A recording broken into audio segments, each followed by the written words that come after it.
faster. Welcome to the Filmcast review of The Marvels. I'm going to read the plot summary of this movie from the internet. Carol Danvers, aka Captain Marvel, has reclaimed her identity from the tyrannical Kree and taken revenge on the Supreme Intelligence. However, unintended consequences see her shouldering the burden of a destabilized universe. When her duties send her to an anonymous wormhole, her powers become entangled with two other superheroes to form the Marvels. Joining us today for our review of The Marvels, she is a filmmaker and YouTube video essayist whose work can be seen at youtube.com/@JessieGender1. I've enjoyed many of her videos. Jessie Earl, welcome to the Filmcast. I'm excited to be here. Thank you so much for having me. I'm glad I can nerd out with y'all. We are so thrilled to have you here.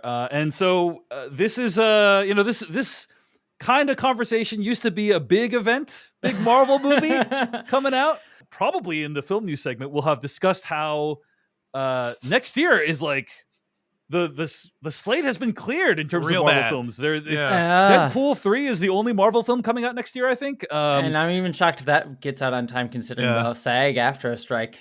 That'll be a miracle if that even makes it. So Mahershala Ali is out there just working out. It's gonna be working out for another year. Like, keep it up, man. Yeah. So this is gonna be like one of the last big Marvel films for a while. Mm-hmm. Jessie, there's been a lot of discussion about the state of Marvel these days. Why don't you tell us a little bit about your thoughts on how Marvel's doing, and then let's dive into your thoughts on the Marvels and what your expectations were going in. Yeah, I am kind of where everyone else is with Marvel. Maybe a little bit more positive than most, but not much. I've enjoyed Loki season 2. I've been very up and down, but the finale that aired last night as of this recording was, I think, excellent and kind of tied it together in a really nice way. I enjoyed Guardians of the Galaxy Volume 3, which felt more like a James Gunn joint than it really was actually like a Marvel film. And I found most of the TV shows to be pretty bland and having like interesting ideas and thoughts in there, like Miss Marvel. I think had some really great stuff with Kamala Khan, as we'll see in the Marvels here. But overall, just found them fairly bland and stock when it comes to their basic plot structure. And I found just most of Marvel's output to be fairly boring and dull and really frustrating, especially when you look at some of the behind the scenes stuff with their treatment of VFX artists and things like that. And while there are little pops of things that are interesting to me, like She-Hulk's sort of, breaking the fourth wall stuff, overall, I just found it very, very lackluster. And so going into the Marvels, I was just kind of shocked to see where my expectations were at, which was being just expecting to be disappointed and expecting to just come out of it just like bleh. And we'll talk about as we go into it. But I guess it's a little bit better than that, but not by much. So you're expecting to be disappointed, and you were slightly less disappointed than you thought I was you'd like, be. This is fine. Yeah. It's fine. It's fine. That's Jessie's review. It's fine. Yeah. Devindra Hardor, what did you think of the Marvels overall? Yeah, I would say this is more than fine. I had a blast with this movie, maybe because I went in also thinking like, guys, like, yeah, we've talked about all the Marvel stuff, and there have been ups and downs. And what I've realized is actually the movies have not been terrible lately. I know people are, there's a lot of like backlash to the third Thor. I thought the Thor was better than I think the consensus was. I really enjoyed Guardians 3. I like Doctor Strange 2. What I realized, the Quantumania of it all. It's the Quantumania. Ruined things, like really soured me. And also, there's just too much TV stuff, and so much of the TV stuff is like bad, outright bad. Like I gave Secret Invasion 2 episodes, and I just wanted to turn off my TV and go for a long walk because it felt like we were in a very bad situation with that show. But I also felt the same way about Moon Knight. You know, we were so excited for Moon Knight. Oscar Isaac is Moon Knight. Surely he cannot go wrong for a second superhero thing, right? Except totally wrong. So I'm not super hyped on Marvel right now, but I was interested in the Marvels because I do think the Kamala Khan show was fantastic. Like, I think that was outright great because it was more than just setting up stuff for the cinematic, like the MCU. It was a story about the history of Pakistan, basically, and about the Pakistani American experience. It was about something. And I liked everybody involved with that. I thought Iman Vellani was fantastic. So I was excited to see what she would do on a big screen, to see somebody who went from cosplaying as Miss Marvel at Comic-Con to somebody actually playing her and somebody in a blockbuster movie. I just was excited to see that. And I think, like, overall, this movie is a ton of fun, but it does suffer from a lot of the Marvelness of it, because we will, in spoilers, talk about like what this movie is actually about. And I feel like it really does hold back on some darker things that could be interesting, but on a broad surface level, yeah, I mean, I like this trio. I like Brie Larson is great as ever. Tiana Paris, who has had also a very good year. I've liked her and everything. Like, I like the trio. I like the energy they have of bouncing off each other. This movie feels a lot like Doctor Who at times. Like, there's a lot of great Doctor Who energy here, which is exactly what you want for Cosmic Marvel. And I just felt like, okay, we have not had fun for a very long time. Like, Marvel has been either super boring or kind of dour, because as much as I like Guardians 3, like there were just some really gruesome elements to that, because that is James Gunn's vibe at times. So this is light poppy fun, and we'll talk about, you know, the post-credit stuff, because that just had me screaming too. So yeah, I liked it overall. I just want to give a PSA for anyone who wants to know, what do I need to watch before I go see the Marvels? Now, there are some things that you can benefit from watching that I'm actually not going to reveal because they're spoilery. But I will say that I think you should watch Miss Marvel to maximize your enjoyment of the Marvels. I think you should watch WandaVision to maximize your enjoyment of the Marvels. The Marvels does have background information about those characters, and so very little. You don't need to. It's not hard to follow, but you will maximize your enjoyment if you watch Miss Marvel and WandaVision. Do not watch Secret Invasion. Just for your many life, reasons. for your self-preservation. Your experience of I would argue your experience of the Marvels will actually be made worse if you see Secret Invasion. Agreed. Okay. Agreed. Like, it is so at odds with a story such as it is that show tried to tell. Just skip that altogether. But if you have Miss Marvels and WandaVision, have on your watch list, then you're all set. Okay, Jeff Kanata, what were your overall thoughts on the Marvels? Well, Dave, I guess you could say my overall thoughts on the Marvels is best summed up in the form of a limerick. You know, I think Jessie may not be familiar with this ritual, Jeff. Oh my goodness! I'm here for it. What's though. going I'm on very with this? excited. This is very Jessie, confusing. I have to apologize. You may think you're in a podcast right now. You are actually in a sweatshop.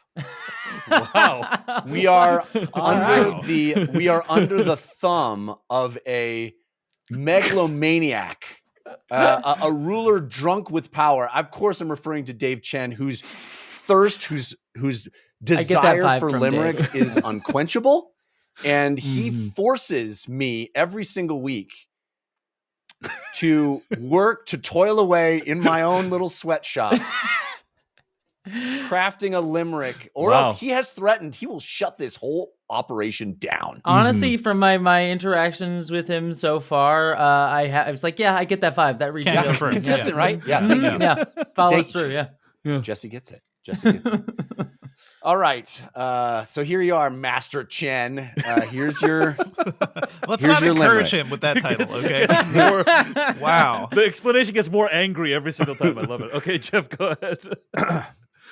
I was worried there wasn't just one, and that two were from television. But it does something clever. It links them together, so three becomes triple the fun. Woo!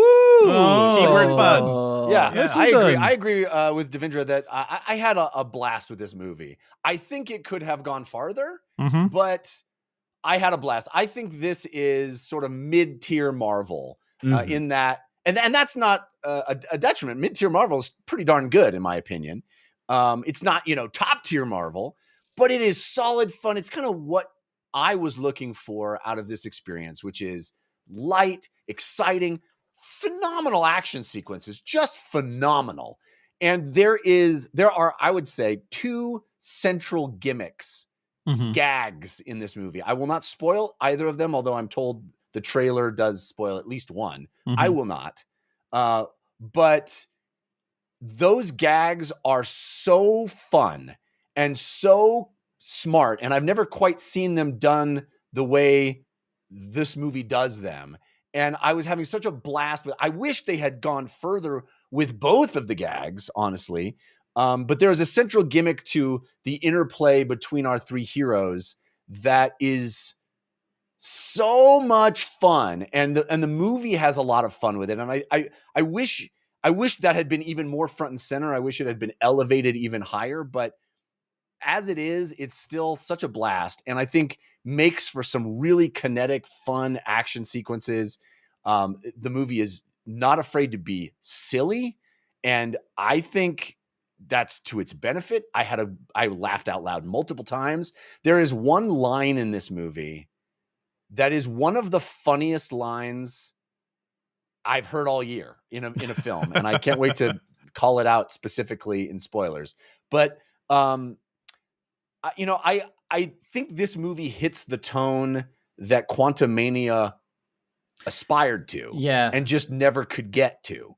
And it's a bummer because I think Quantumania wanted to have that sort of cosmic level or just very broad sci-fi level fun, and it just tripped over its own whatever special effects or whatever you want to say. It collapsed under the weight of its own ambition. And this movie, I think, sings. It is a beautiful, fun, great time, and I really enjoyed it.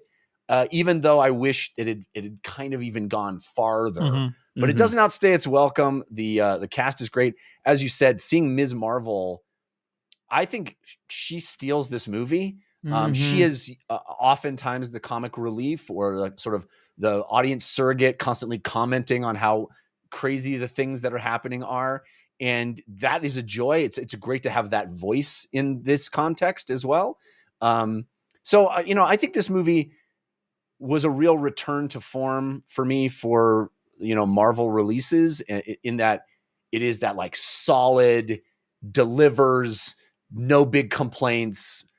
I feel like I had my fun, ate my popcorn, and came out of the movie theater feeling great, which is what Marvel has done consistently for, a decade, and has just faltered more recently. I think something you just said was that it felt like mid-tier Marvel. And for me, I think that's like perfectly spot on in that this feels like a really solid phase 2 or phase 3 film. Especially weirdly considering that I would argue that this is probably the movie that most benefits from having watched all of the TV shows sans Secret Invasion. It also feels like the one that doesn't feel burdened the most by being a Marvel project. Like everything else, Quantumania, I think most especially feels like it's trying to go for something and then has to be burdened with all the rest of the Marvel stuff going on, like Kang, for example, in Quantumania, or like in Doctor Strange, you have Wanda sort of very dour energy that coming off of WandaVision and things like that, and Endgame. And this feels like it just was allowing you to just go in and just have a good time with these characters and just have fun being in the Marvel world and just enjoying yourself through that. And it wasn't really aspiring to be this like big heavy thing that had to carry the weight of Marvel on its shoulders, but also was like taking some of its gimmicks and while not exploring them to their fullest, I think is something we'll get into in spoilers, I think at least utilizing them enough that felt like, oh, I'm having fun with this concept, rather than like Quantumania, where again it's just like, oh, we have this huge sandbox to play with and do virtually nothing with it other than like some CGI backgrounds that look kind of zany, that probably overworked a bunch of VFX artists to death. So I think overall, like, again, I think this is just a really solid phase 2 or 3 film that doesn't aspire to be something huge like Endgame, but I don't think it needed to be. And I think it does exactly what you want a Marvel movie to do, which is just be a fun time for 2 hours at the movie theater. Yeah. To your point and to Dave's point as well about, what to rewatch. There is a moment in this movie where the Monica Rambeau character says, somebody says something like, "Oh, you got your powers by walking through a witch's hex," and I was like, "Oh my god, yeah! I forgot I totally knew forgot that happened." Yeah, I think those are all great points. I'll share a couple brief thoughts, and then let's get to spoilers. I had a lot of fun with this movie. I think it's highly enjoyable. I think it does a lot of clever things, and we'll talk about it in spoilers. But in particular, the MCU has a Carol Danvers problem. Yeah, and that problem is that this is a character that is so overpowered that can like instantly solve any problem. That it's like the MCU needs to like make up reasons for that character to not be able to use their powers, which in the case of the last few decades is she was busy in other galaxies solving their problems. She had to go to another planet for a while, like very, very Poochie scenario there. Right. And I'll just say in this movie, they come up with a really awesome solution for that I think is just really clever and well done and leads to some wonderful action scenes. So genuinely inventive stuff. The point about Iman Vellani's portrayal of Kamala Khan as aka Miss Marvel, that is one of I was watching Miss Marvel. I watched the entirety of Miss Marvel before I saw this movie. And it is one of the few times in the MCU that we really get a sense of what regular people think of what's going on in the MCU. Yep. I remember watching WandaVision, and there's a scene where Wanda Maximoff gets in a car and drives to like this house, and I'm like, I don't think I've ever seen an Avenger drive a car before. Like, I mean, you have seen Tony Stark. We've in, like, seen Tony supercars, Stark, but we haven't seen Captain America like get in a Ford and drive. It's like, what are these people's lives when they're not, dealing with universe-ending things? And Miss Marvel gave us a glimpse into that. And what is so great about that character in this movie is it brings back the joy of what it was like to really be into the MCU and be like, she is us at the beginning of so phase cool. one. It's so cool. And it's like she captures that spirit that's like many of us have when watching Marvel films, right? Can I tell you the irony of a movie called Marvels doing that? Is that there is a pretty famous limited series called Marvels that was written by Kurt Busiek that is basically about, it was, I don't know, 90s or late 80s, early 90s, I think, basically about street level humans looking up and talking about all of the Marvel characters. I love that. Yeah, it's a fantastic comic book series if you haven't read it. But if you can track it down, it's great. It has all Alex, what's his name? Famous painter Alex Ross. Alex Ross. Yeah, Alex Ross covers, and they're great. And the Alex Ross covers are very much like, make it look like the heroes are wearing actual fabric, and it's very much a deconstruction of like what it would be like if it was really real and you were just a person who lived in New York City, and this stuff was happening in the skies above you. The other thing I just want to say is, I had a lot of fun, but I also think the plot, the villain, the resolution, not great. I didn't love it. It felt very rushed, and there are many stories. I have received. I have sources that tell me that the way that this movie was made, it was a very, very tumultuous journey to get it to the big screen. And I do think that the movie shows evidence of that. Like, it feels like we're introducing big ideas, and then and we're moving on. We're not doing that anymore. And and I do think it's evident. So not great, but like, I don't think it's a terrible film. It's like, and here's the thing. It is 1 hour and 45 minutes long. That is the shortest MCU film that has ever existed. I feel like it is half a flower moon. It is half a flower moon. And it is that time, though. I feel like because somebody held a gun to the cat that plays, alien cat, like, this movie's going to be under 2 hours where the cat gets it. And I will extend his life by several years for every 5 minutes you get below 2 hours, so that cat's going to live a long time. I think the short runtime is an asset. The movie doesn't ask very much of you, and I don't think it gives that much, but it gives enough that I think it's an enjoyable romp. And so worth checking out if you want like a fun time at the theater, but not if you want something that's going to have something interesting to say, or something that's going to even advance the MCU along in any interesting way. I mean, it brings up interesting ideas of like, what do you do when our superheroes aren't always super, right? When the consequences of what they do, which we'll talk about in spoilers, are not great for everybody. I guess, like it. But it we brings will talk about up ideas in the most like I can't defend way what possible. I'm saying until we go to spoilers. All right, let's get to spoilers. Here we go. Yeah. So spoilers for the Marvels starting right now. Do you want to set it up, Devindra, or do you want me to? I can set it up because the idea that this movie brings up is that, Captain Marvel, when at the end of that first movie, which I am now realizing just evaporated from my brain. I had no recollection. There was an AI.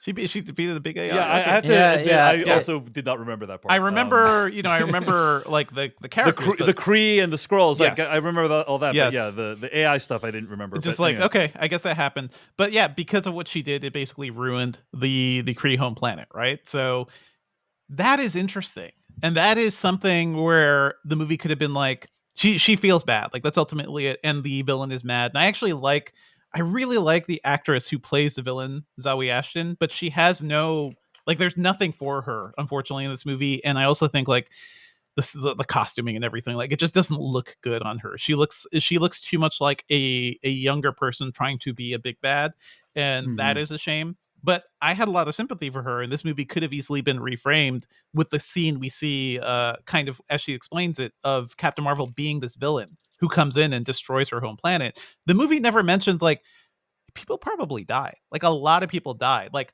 thousands of people. I don't know. More, possibly perhaps millions. Perhaps this was like a genocidal event that happened by accident because of Captain Marvel, and she feels bad about it. But the movie does not get into specifics. It's just Right. like, well, the sky's bad now. That would have been interesting. Yeah. Go ahead. It is a direct allegory to something like, taking out Saddam Hussein. Yes. Right? Like you take out the evil dictator and then you destabilize the region and a lot of bad stuff happens. And I think that's a pretty profound thing for a, goofy superhero movie to even approach. Yeah. I agree with Dave in that it doesn't do service to that idea. Yeah. In any, but I also agree with Devindra that if you are tuned to that station in your mind, you walk away thinking about that stuff. The movie for doesn't a kid force watching it on this. you. Yeah, a kid's not going to get it, but I certainly thought about it. I certainly felt that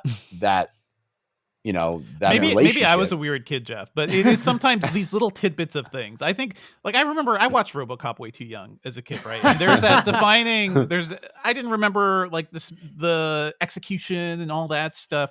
What I remember is Alex Murphy going back home and seeing the memories of his former life and not being able to touch it. Right, like that sort of heartbreak and loss. Anyway, that's what I took away, and that has sat with me for years. I feel like a kid watching this. I don't know. For me, I want to respect your. It's not as good as that, obviously. I was like, I can't believe you'd even bring it's that not up. as good as breath. that. I'm talking about how I reacted to it. I don't think we should give Marvel any credit at all for this. Yeah, because I think that it brings it up in the most surface level way. It does nothing to honor it, as Jeff, you said, and it is coming from a company that is notorious for not saying anything political of any interest whatsoever. It's true. But it's not there. It's not there. It is. Sorry, go ahead, Jesse. Oh, go ahead, Jesse. Well, I think the thing that frustrated me the most is that, like, it hinted at, you have the Kree, which were this very clearly colonizing nation, that does face this sort of like existential threat because of Captain Marvel, and that sort of being a burden on her that I think is interesting.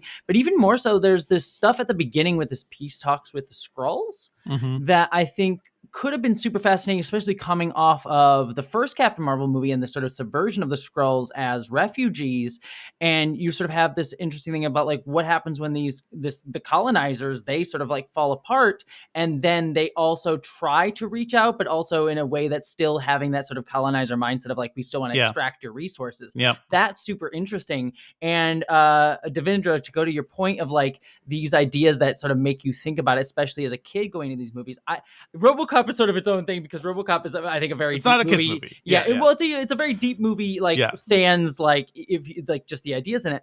But for me, as someone who I'm a big Trekkie, as many people know, and Star Trek is, especially as you get later into that franchise's era in like the 2000s when I got into it as a kid, it's like a sea of wasted potential in so many of its concepts. And I went as a kid being like, oh, that's a cool idea, and found that like first time I encountered that idea, and then would go into like fan fiction or search out more things that explored those ideas in greater depth.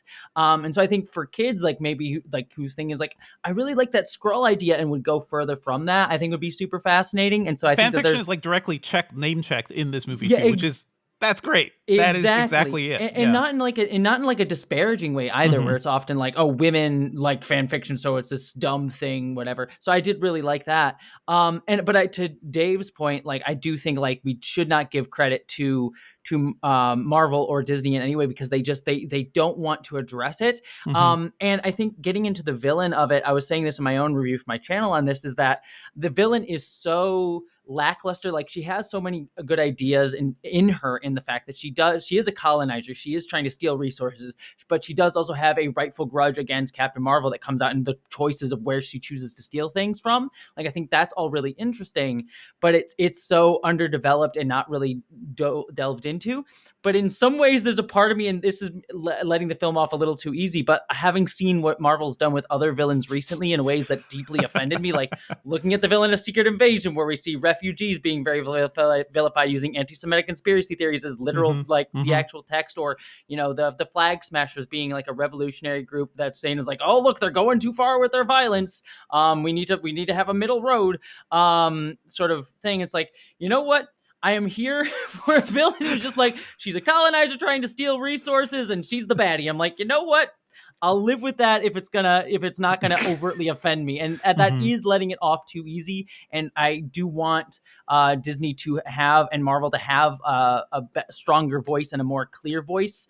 But then also when I see them having a more clear voice on their politics in terms of saying something, it's like, maybe shut not. Up. Maybe shut up. Yeah. I do also think that just the pure sci-fi idea of using a portal or a wormhole to like steal the sun is pretty cool. That's pretty cool. That's pretty cool. Yeah, and the way it's done in the movie, where you see like solar flares or whatever being like sucked into it. It looks pretty. That's pretty rad. Cool. Like our sun died, so we need your sun. How are we going to get it? Or stealing the water, the ocean, the same way. That's pretty cool. I think it's funny that the solution is though. Miss Marvel, did you ever try just blasting that sun?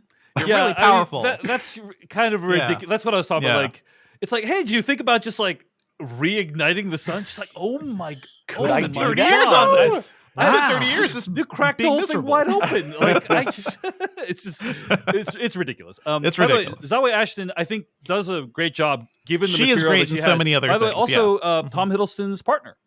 Nice. So they're both having a big weekend. This weekend. So that's pretty cool. Anyway, big Marvel weekend, you mean? Yeah. I just want to say, guys, stop running. Let the cats eat you. Yes. One of the best lines in a movie of all time, in my opinion. Wait, stop running. Let the cats eat you. What a brilliant... Because they brought up the idea of the cats eating things and eating people for a while. So like, what? Just go full tilt with it. Just go like, we gotta save everybody. I was a fan because it kind of captures the tone of the film, which is like, it's rare to have a Marvel film have an extended section that's kind of just for laughs. It's just like, hey, cats eating a bunch of people. Jesse, what were you gonna say? Oh, I was just gonna say I loved that so much because it was weird. It was such a weird choice, and like, especially with Marvel movies lately, it just feels like so by the numbers. Like, we're gonna have a big bad of equal power sets, fight them, and it's gonna be the way that we end everything. And it's just like, to have this moment that's just a weird action set piece. I thought was just lovely, and I wish more big budget things would take the risk of just having a weird gonzo thing in the middle of their blockbuster. I mean, weird things. Talk about the singing planet. Yeah. Where I'm like, I love it. I loved it so much because what was the other movie? The one with Kumail, whose name I can't even remember anymore. Eternals. The Eternals. Eternals. Yeah. Never think about it again. Everybody talk about Eternals. Gonna have a Bollywood sequence. I will fight. Eternals going to have a Bollywood dance sequence. Eternals. Literally just Kumail dancing and spinning for like 10 to 15 seconds, whereas this is a full-on musical they put on several songs. It's fun. It's so good. I thought in that I was like, oh, this is the sequence that's going to piss off all the nerd fanboy douchebags, and I kind of loved it for that too, that they went there and they just like, and the fact that the planet is literally like named Aladdin, and it was pretty great. I thought that was wonderful. I think my only disappointment with that sequence, because I thought like on the whole, I think it was really wonderful. And I think it highlighted one of my major problems with the movie, which was the whole point of that sequence feels like it's supposed to show Captain Marvel breaking out of her shell a little bit, and she does actually have a life and actually has a personality, and does find a little bit of fun in the world. But Brie Larson, and I don't really blame Brie Larson because I feel like she's not really given much as Captain Marvel to play, and I know she's a good actress, but like, she's still so muted in that sequence, and it doesn't really, I think, accomplish what they're trying to do with her character there, and it underscores the problem of her this entire movie, where I love Miss Marvel. I actually really like Monica Rambeau quite a lot. I think Monica Rambeau like could have been this like person with the weight of the world on the shoulders and holding a grudge, and she actually plays it very like casual and very like friendly, and I think that was the right way to go. So I love both of them, but like Captain Marvel just feels so stoic and a non-character that you only get to see moments of her when she's bouncing off of especially Kamala Khan. Otherwise, she just feels like kind of a nothing burger as a character. and I feel like that dance music planet, I think really could have like been that moment to like show her, like make that an actual like commentary on that, and how especially like women leads in like big blockbuster things are always have to be like stoic, we have no character sort of people. But ultimately, I don't think it breaks her out enough for it to work as well. And I think it just underscores that problem. I almost wonder if like Disney kind of has that problem with some of their heroes in general too. Like that's the Ahsoka vibes as well. And like, Rey as well. Yeah. But Ahsoka was introduced as somebody who had a lot of energy in life as a young character, and by the time she becomes an adult, she is a stoic bore. No emotion, nothing at all. Well, that's a Jedi problem. It's a problem with women in blockbusters. And I think it's why I mean, I have a lot of criticisms with Barbie as a movie. I'm actually writing a video on it now for my channel. But I think one of the reasons that Barbie felt so fresh to a lot of women is it's like the first time where like women were allowed to have personality that actually felt rooted in being a woman, whereas a lot of like and like rooted in the perspective of being a woman. Whereas you look at characters like Rey or even Captain Marvel or Ahsoka, and they very much just feel like they have to be this kind of like bland nothing characters, because the writers are typically men who don't know how to like write from a woman's perspective, a woman's experience. And that's not to say men can't do that, but it's often like they don't feel like they can take that risk because they're like, we're going to upset the people who say women are ruining the MCU or whatever. Or they just don't really know how to center that perspective. I mean, I look at something like, we're going to stay in the Star Wars realm, like Andor. Look at the way Mon Mothma, look at how she's shown in Ahsoka versus Andor, where Andor, it's like she has so much personality, so much going on that's rooted in her perspective as a woman, in the sense that like she has to be a parent, she also has to be a senator, she has to deal with her husband. Like these things are like something that only a woman character could show, and yet she's felt like a full character. And then you go to Ahsoka, where she's just bland, like bureaucratic background character, and it just feels like such a waste of her. And I bring that into Captain Marvel here, where it's just like she's just given nothing. But I think what the benefit of that, at least in this film, is then it allows like Monica and Miss Marvel to feel like full people. Yeah. And so I think having this movie be 3 women, I think is what allows them to break out, and sadly at the detriment of Captain Marvel.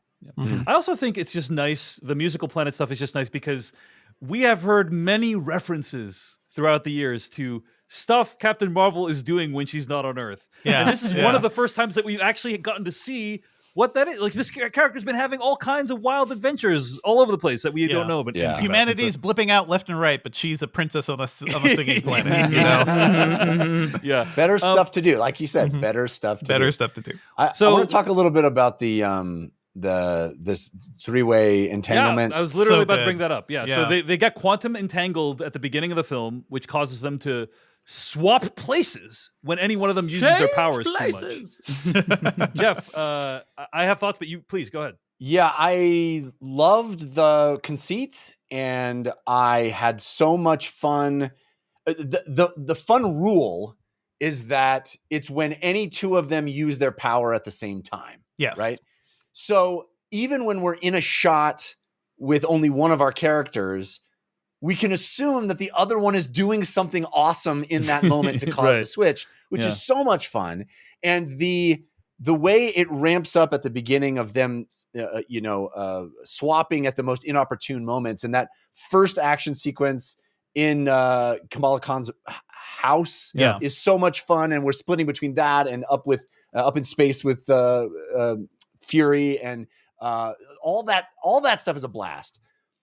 But then we get to this wonderful training moment montage. The training montage where they're like, okay, we're going to maximize our potential here. We're going to train ourselves to blip on command. And I thought, oh, here we go. We're going to have this incredible thing where they're just like doing that on command, and they're a symphony of destruction of this perfectly timed, perfectly choreographed, akin to that wonderful shot that everyone remembers from Guardians 3 down the hallway where everybody's doing stuff in this beautiful choreographed dance. And we never quite get there. And it's such a disappointment because we have the training montage, we have the setup, And then that final action sequence, the switching is still very fun.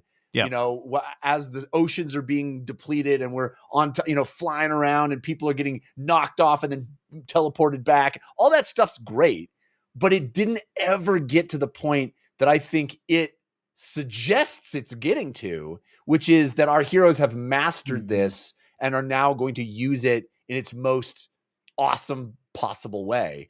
And that to me felt like a missed opportunity, because I think the concept is great.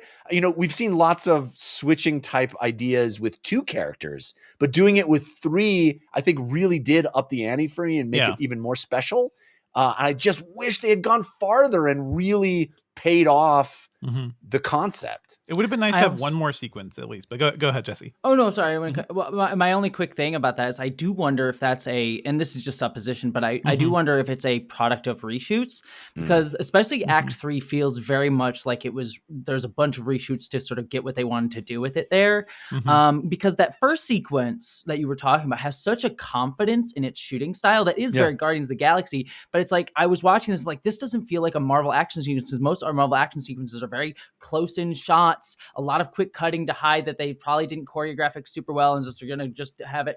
But that was like, it was all in like wide shots. We got to see very long takes. It's cross-cutting between action on 3 different planes in a very fun way, all set to a needle drop that actually feels appropriate, as opposed to I'm just a girl from the first movie. And so like, it was just, there was just such confidence in that action sequence that I'm like, I feel like that had to have been at some point in production been matched by a 3rd act version of that paid that off, that I think probably in like somewhere along the line someone lost confidence on it, or they needed to set up their X-Men stuff for whatever movie, so like we got to rewrite this whole thing, so set up like Monica getting lost in the other thing, whatever it was. It really feels like there was just a rushed 3rd act that where we lost what that setup was for, because it just, you see that confidence that the filmmaking has in the first half of the film just kind of go away towards the end. I would love to hear like the behind the scenes stuff here. I do want to shout out, like, this movie was directed by Nia DaCosta. We talked about her Candyman remake.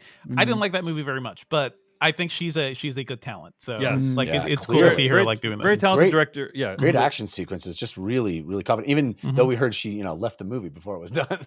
Well, okay, so that is true that she did, but she has since clarified what occurred in an interview with, I believe, IGN, where she explained that the movie got delayed many times. Like, production of the movie got delayed many times. It got pushed back multiple times. Yeah. She thought it was going to take 18 months. It took like a year longer than that, and it was a point where she had to start working on the next movie, or it might be lost. And all of her producers knew that. That's kind of her version of the matter. So that makes sense. It seems all very understandable. Yep. And context that the Variety article did not provide, unfortunately. Yeah, I do want to also, and I don't want to chalk it up to it's sexism, because I feel like that's a oversimplification. But there is a part of me that's like, there's this extra scrutiny on this woman director, where like this sort of stuff feels like it's somewhat part and parcel with how a lot of like Marvel and big budget stuff sort of happens. And I think part of it's probably an over hyper focus on like a woman director, but also just the hyper focus on Marvel generally right now. So I don't want to just chalk it up as it's just sexism. I mean, it's also, she is a Black woman director, and that is a rare thing to see in Hollywood. And certainly the worst layers of Reddit and fandom will also like latch onto that in really gross ways. So exactly. So I think it's a confluence of a bunch of different things, but it feels like an over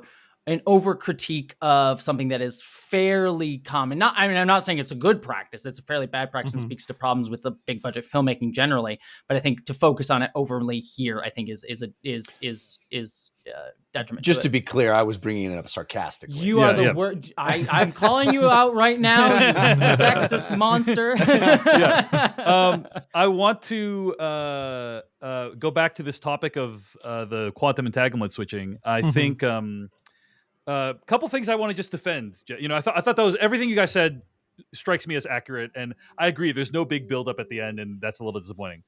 But first of all, I think it's a brilliant move to make it so that whenever Carol Danvers uses her powers, she might kill someone, like one of her like friends, and that's a really, it's like, oh wow, like that's a really good way to depower that character. Is like if she can't use them because she might hurt one of her friends, basically. Especially a teenager. Yeah, especially a teenager. You don't want to have that on your head. And so I think that's just like really clever of like, oh, they need to like be careful about how they control the powers. They obviously also give the villain Captain Marvel absorbing bangle powers. So like, that also helps. And then I do want to just point out that I wasn't even thinking, Jeff, that there would be some big finale. I was like, when we saw that earlier action scene, I was like, I think this might be where the movie's gonna peak. That's kind of like I already had that in my head. I was like, I think this might be it in terms of like. Yeah. I'm only saying because of the montage. The montage sets the montage is very good.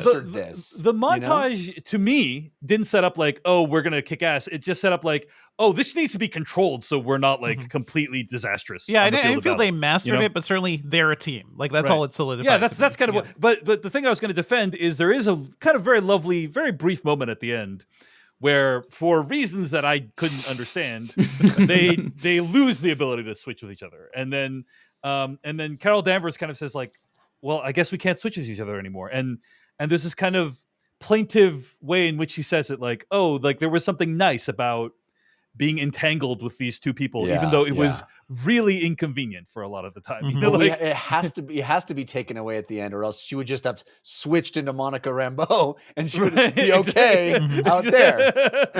She'd know what's going on in alternate universe. But but I thought that was a nice moment where, like, the movie acknowledged that this being entangled like gave them something, and that was like a nice moment. So, and there was even the moment where they were like doing the dream exploration, right, or their memory exploration, where it ended up being a bad thing too. Of like that entanglement also brought up really difficult things. It was weird how it kind of gave us some backstory and things, and I don't know. I just found another thing that was brought up that could sustain a much longer exploration and just was kind of cast aside. Absolutely. Yeah. So, on that note, by the way, going back to like Carol Danvers' crimes, I'm just gonna put this out there. Monica Rambeau, the one defining characteristic of Monica Rambeau, she touches everything. She's really good at forgiving people committing atrocities. That's true. Between Wanda Maximoff mind controlling like an entire town, and Carol Danvers possibly murdering thousands, if not millions of people. She's like, hey, fam, like, don't worry about it. Like, we're still good. I'm just like, okay, like the cost of being friends with white ladies. The line needs to be drawn somewhere when it comes to friendship.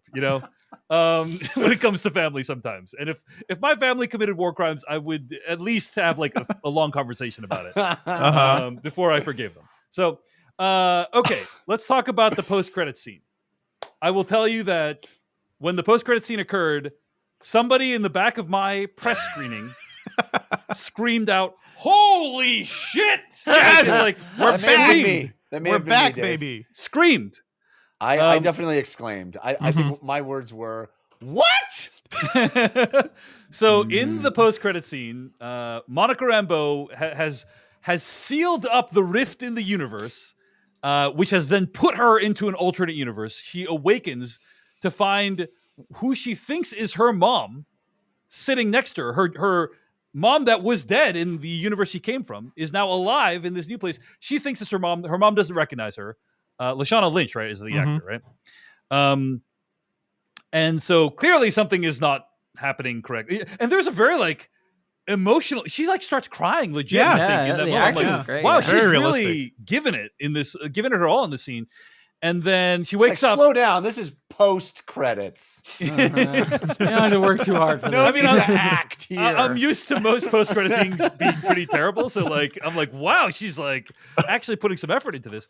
And then of course the reveal that somehow they saved her, and one of the people who has helped to save her is none other than Kelsey Grammer's version of Beast From X3, everybody's favorite X-Men from the movie. Brett Ratner film X3, The Last Stand.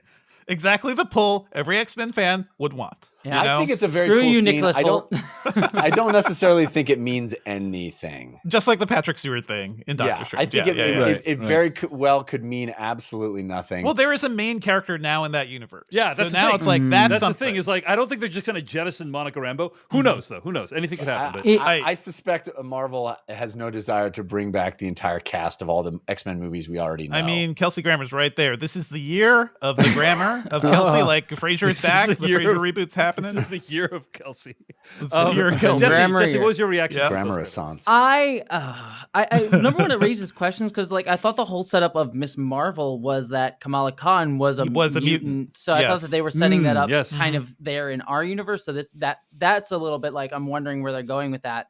And I get frustrated with the Kelsey Grammer because there is that sort of nice like nostalgia moment. It was like, oh, cool, it's Kelsey Grammer from the X-Men thing that I like, but it kind of falls into the same camp as Patrick Stewart's cameo in Doctor Strange, where it's like this is nice in the sense that like, oh, cool, it plays into our nostalgia.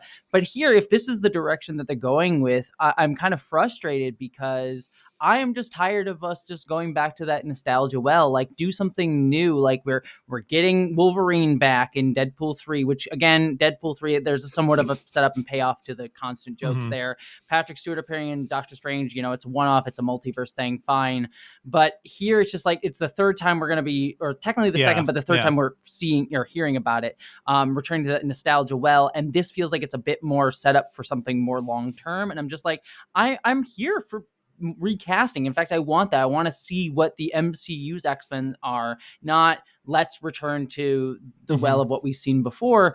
And it's speaking to, maybe I'm overreading it, but it's speaking to that sense of a little bit of lack of confidence that Marvel's having lately, where they're just like, we feel like they need to go to this nostalgia well because of their missteps, you know, at least in terms of like how well their stuff's been doing lately.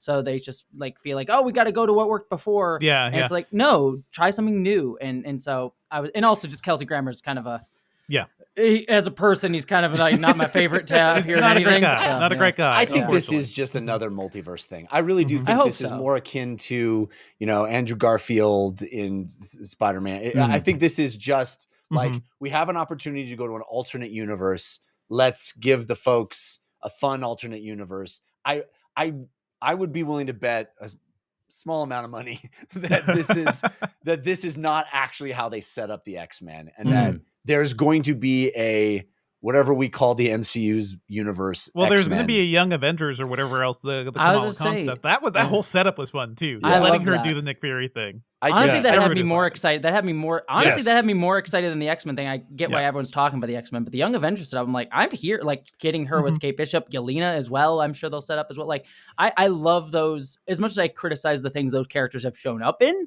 I like those characters a lot and those actors' energy a lot. So I'm excited to see them get to bounce off of each other eventually. I agree. Young Avengers feels fresh and fun.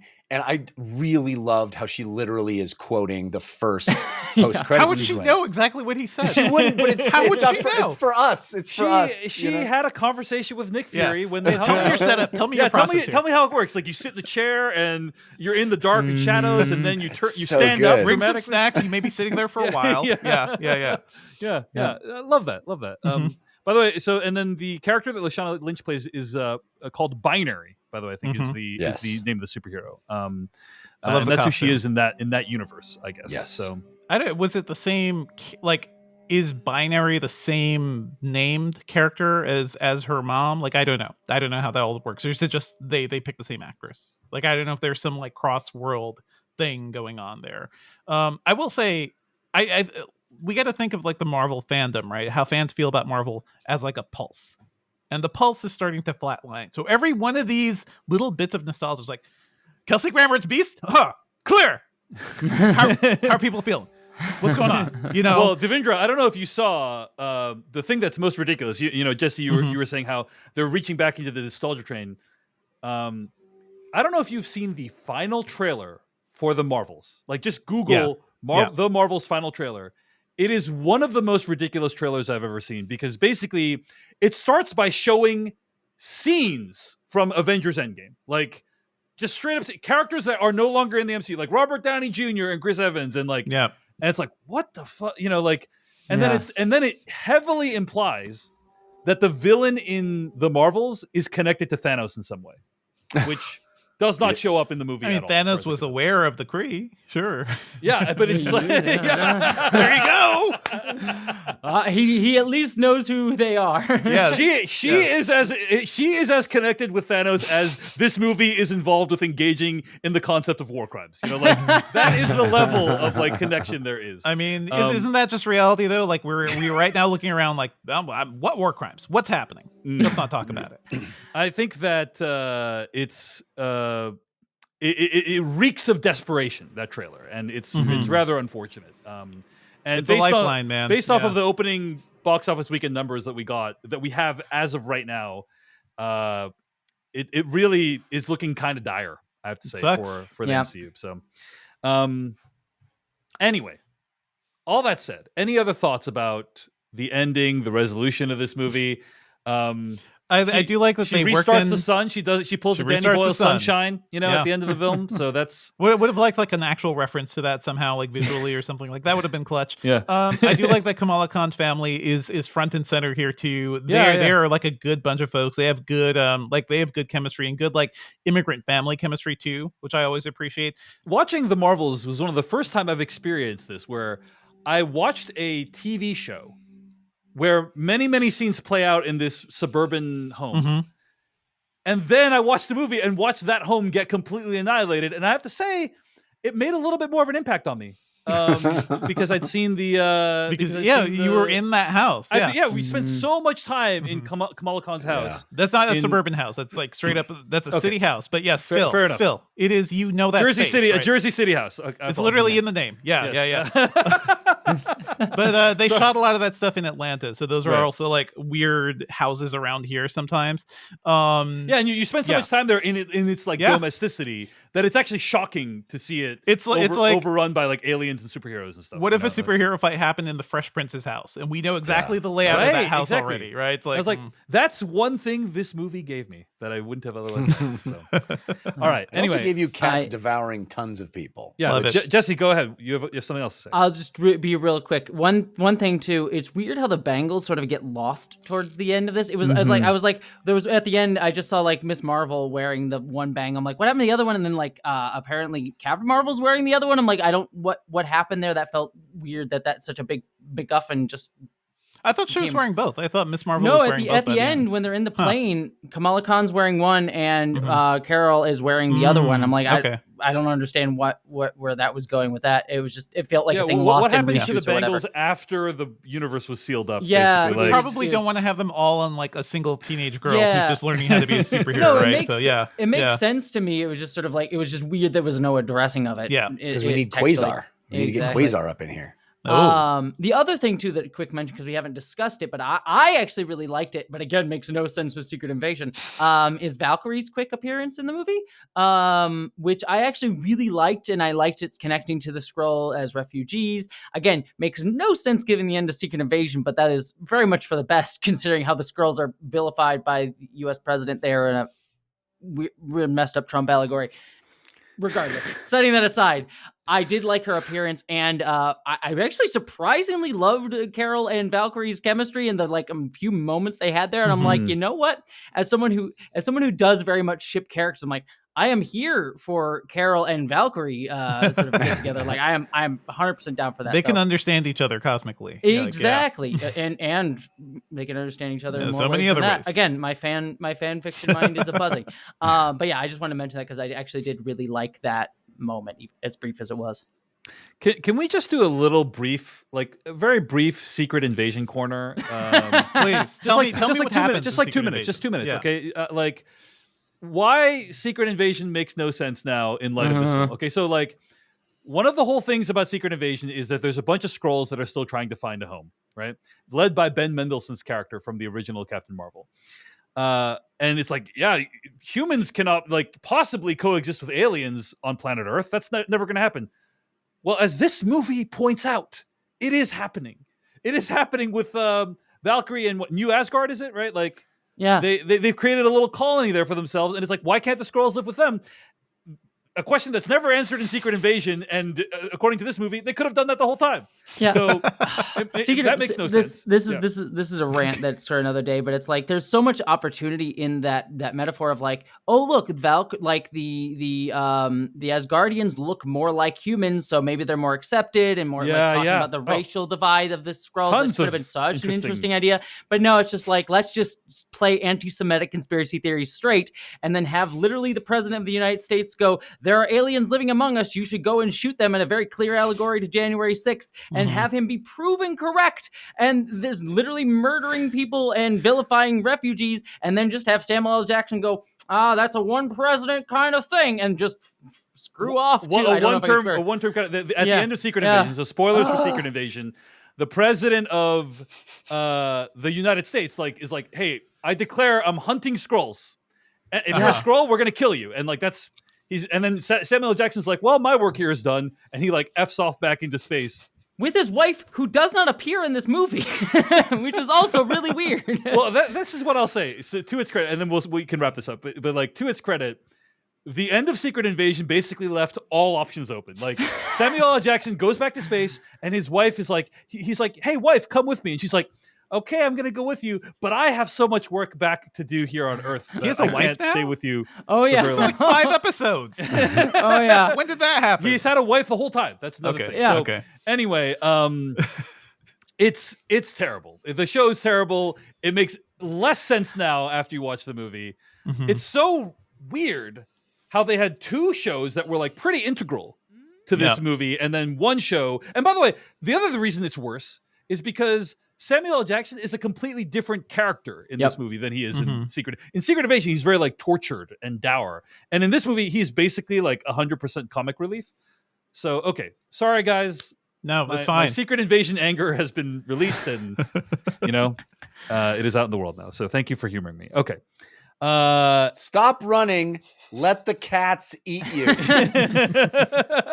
I will say, I'll speak of Samuel L. Jackson, the one line where he has where like, oh, it's Carol, when like Carol flips over from them as they're falling. I'm like, that line also did really get me. Good tone throughout. Was that the line, by the way, Jeff? Was the stop, let the cats eat you? That was the line? Yeah. And that whole sequence is good guys being like chased like a horror movie. Too. It's so perfect funny. Tone for that. Yeah. The shot where it cuts over, there's just the 2 cats sitting there menacingly. I died. It was wonderful. It also made me wonder how they accomplished it. My guess is it was hard. 100. My guess is it was 100% CGI cats, because I think it was all CGI. They generally don't have cats. Like, there's a reason why everyone has dogs in movies and TV shows and not cats. It's because they're impossible to control. I have a quick anecdote. As I was leaving the theater, having stayed to the tippity top end as one does with Marvel movies, I turned to the person I was seeing the movie with, and I said, "Interesting that it did not say Captain Marvel will return," which most of these movies have somebody will return, and there was no will return at the end of this one. And then this person who overheard me, who I didn't know, said, it also didn't say no animals were harmed in the making of this movie. And I chuckled and I went, I think no animals were involved in the making of this movie. Very likely, very likely. All right. Well, Jessie Earl, it has been an absolute pleasure to have you on to talk about the Marvels with us today. Before we close out here today, you want to let people know where they can find more of your work on the internet this week? Yeah, they can find me on, if you look up Jessie Gender on YouTube, that's sort of my main video essay sort of stuff. I talk about, if you like this discussion, I talk about science fiction movies and sort of try and give it a sort of discussion through political themes, queer themes, things like that. I have a video on Bethesda Starfield, if you played that game, coming up really soon, talking about it through the lens of like Ursula K. Le Guin, who's one of my favorite writers. I'm going to be doing a video on Barbie very soon, because I know I missed the boat on that, but I was working on my own film. Speaking of which, I also have a movie coming out called Identities, which is going to be released early next year on the streaming service Nebula, and it stars the wonderful John Delancey from many people know as Q from Strength and Expiration, and then Abigail Thorne from Philosophy Tube, along with many other wonderful folks. So subscribe to Nebula to see that film when it comes out early next year. And then I also have another podcast called the Jumpgate Podcast, which is a Babylon 5 rewatch podcast. So check me out there. Yeah, definitely check out Jessie's other work. I've been a huge fan for a long time, and it's great to have her here on the name of the place. Babylon 5. You get it. But yeah, no, it's an honor to be here, and I always enjoy hanging out with you. So. Well, at the end of the day, it is really impressive that Nia DaCosta made a movie. Thank you so much for watching this video of the Filmcast. Check out these other videos that we have available, and be sure to hit like, subscribe, and hit that bell icon to get other videos from us in the future.